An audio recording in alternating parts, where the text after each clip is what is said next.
local day ticket lake. This is been here before.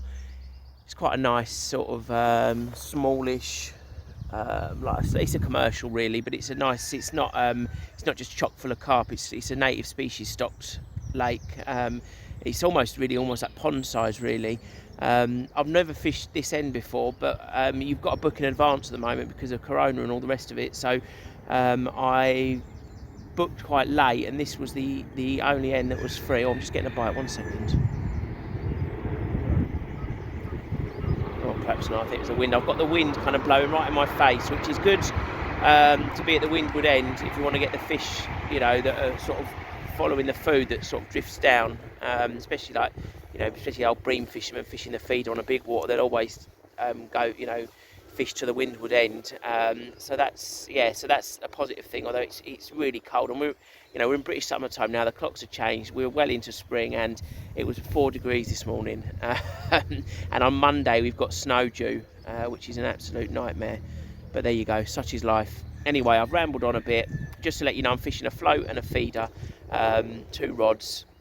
The feeder's just out with a worm on it, which is kind of always my sort of like go-to sort of bait that hopefully something will pick it up. Although I've really struggled fishing the feeder at these day ticket waters since the river season's closed. I've not had much luck on the feeder, but and I'm fishing my centre pin as well, just because I'm really enjoying fishing that on still waters for a bit of a change.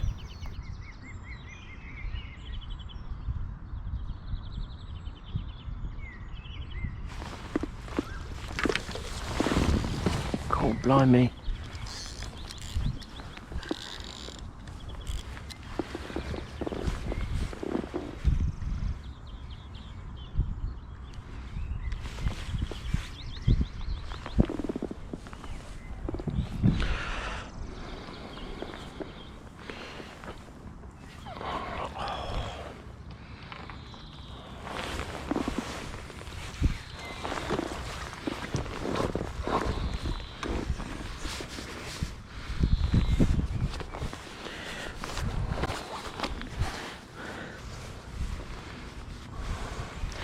There you go, guys, real ragged old bream. I think that's the same bream I caught last time, you know, that split fin. I'll have to check that on the footage from last time, but yeah, nice big eye on him anyway, and he saved the blank, so I'm happy with that.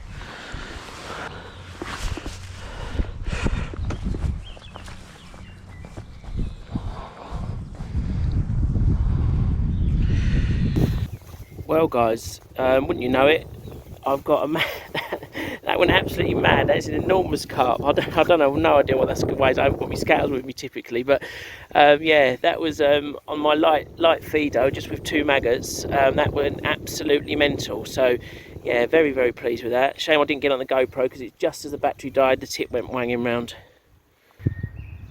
Well, I just had a little roach, but the GoPro won't run. It's one of them days. The fishing has been really, really slow. First thing, I think it was probably about 4.5 hours before I got a fish. Then in the last hour I had that little ragged old bream, really nice carp actually. I wish I got that on the GoPro, because he really, you know, gave me a good run for my money on the light gear, so that was fun. And I just had a little roach, and of course that was just before I pressed go on the GoPro. The float darted under. So typical one of those days. But there you go, that's vlogging for you. They can't all go to plan, and they infrequently do with me anyway. But no, I'm really pleased about some fish. And yeah, because it's been a tough winter actually. Fishing wise, it's been yeah, apart from the sort of the success on the chalk stream, stillwater fishing has been non-existent really, for at least from my vlogging point of view. Anyway, what I'll do now is just show you, because I always forget to show what rigs I'm using, and people always ask. So I'll put in a little bit of footage. What I'm using is just my usual little twizzle boom for the feeder, and my own, it's just a homemade float, but I'll show you that. Right, that's the float I'm using there, guys. It's I actually made these in commemoration, I don't know if that's the right word, but in celebration of St Patrick's Day. I'm trying to do a set of floats for each of the Saints' days for my Facebook pages, so do check out the Facebook page if you want to see some of my more sort of quirkier bits. This is just a straight piece of balsa that I just drilled out the end, and and that's actually a little piece of brass modelling, like a brass rod that they use for modelling, just with a brass safety pin whipped on for the eye, and it takes 3 BB to get it down to the black line, and I've just added a number 4, I think it is, or a number 6 shot, just to get it down to a smaller tip showing, really. And it's about 3.5 foot deep here, so it's pretty shallow and it's pretty uniform right across the lake. That's the feeder I'm using there, guys. This is actually gifted to me by someone, but I want to talk about more about that in another video. It's just on the twizzle boom. You can't probably see it there in this light, but it's just twizzled the line there, that when it sort of sits like that, it gives you a little bit of extra stiffness and just keeps the hook link away from this to avoid tangling. It's not so bad when you're not fishing big distances, but if you were fishing long distances, it might help. And obviously, if you've got a bait that might spin, you can put a little swivel in line there as well, just to prevent any sort of unwanted twist in the line.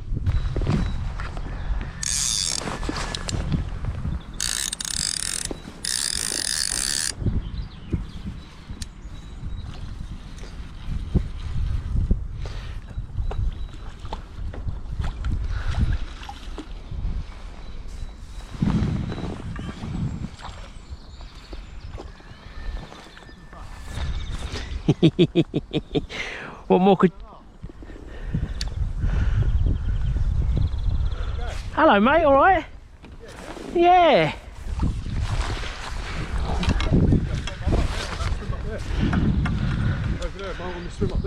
Oh right, oh blimey. Yeah, it's alright, I'll just... Hang on. I've been here all morning, I got here at 8 o'clock. Hey guys, check out that bream. It's a bit of a battered old warrior, but I don't know if you can make that out, but he's covered in spawning tubercles. Can you see that? All these scales have got little bumps on them, and what that is when he brushes up, I think, against a female, it sort of stimulates them, sort of ribbed and dotted for extra pleasure, you might say. But yeah, he's a cracking old commercial warrior bream, absolutely lovely, just on a couple of maggots on the float. Great fun.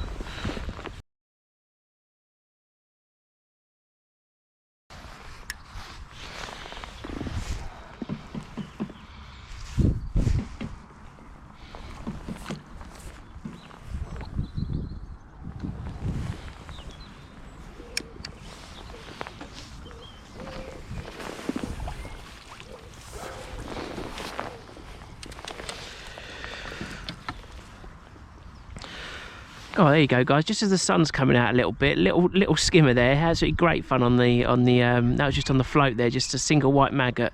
Definitely, I'll take him though. He's got a real funny little mouth on him, not like the telescopic standard bream mouth. Maybe he might be a bit of a hybrid. He's got like a bit of like a shark's nose, isn't he? There, funny little thing.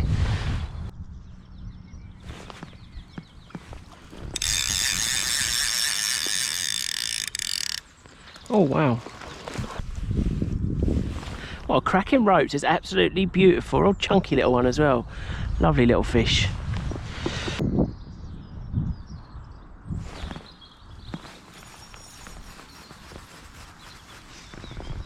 Oh no. Oh shit.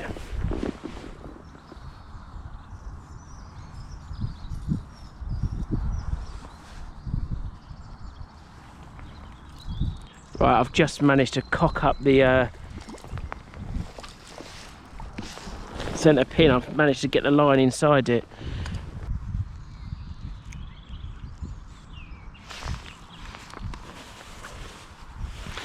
Yeah, I don't know if you just caught that. I just cocked up the centre pin. I've managed to get the line inside it somehow. Anyway, cracking little ropes. They managed to land it nice and safe, so I'll get him back.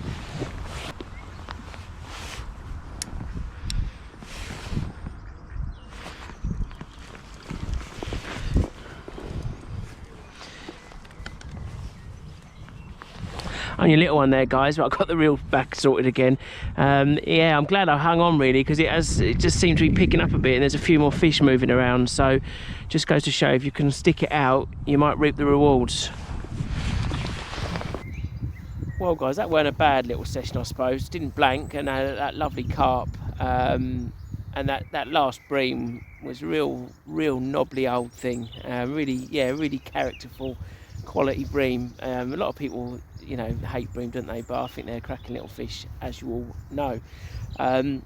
there's me and one other guy left fishing. He's had a couple of nice carp out, but he's fishing 2 rods, I presume, exclusively for carp, because they're up on a pod, and can't see if he's got buzzers or not, but yeah, he's been doing all right, and everyone else has sort of whittled down and wandered off and gone.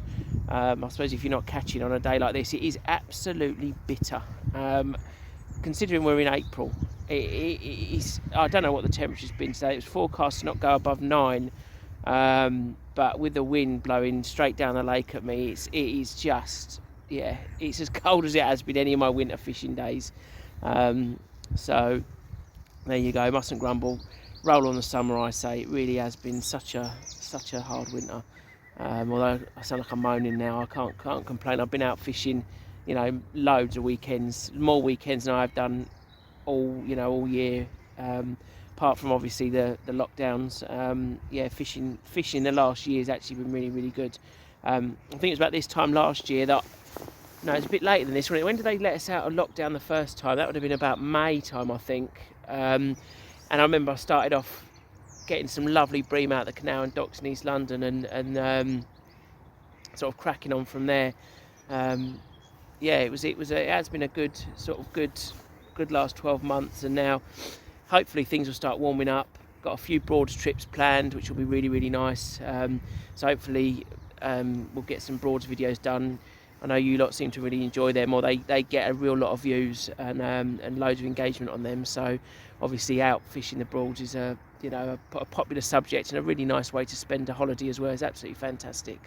Anyway, I suppose it was quite apt in the last video that I did what I wear sort of cold weather fishing. I didn't sort of show anything or do a demonstration, but I just sort of talked about it, and I've actually put you can just see there, I've put the waterproof trousers on just as an extra layer, really, because just where that wind gusted, it was just biting through the thermals and the jeans. So just having the waterproofs obviously makes it windproof as well. So yeah, it's freezing. But yeah, I mean, the wind's calmed down a bit now. I'm not packing up just yet. I'm just filming this outro now while there's a little bit of brightness in the sky, and so it's not going to be too dark. Oh, hang on, I just had a little knock then on my float. So if I get anything more, then I'll obviously you will have seen it by now. So I'll leave this there, whatever. Thank you guys for watching as ever, and I will see you guys in the next one. Cheers guys, fish on.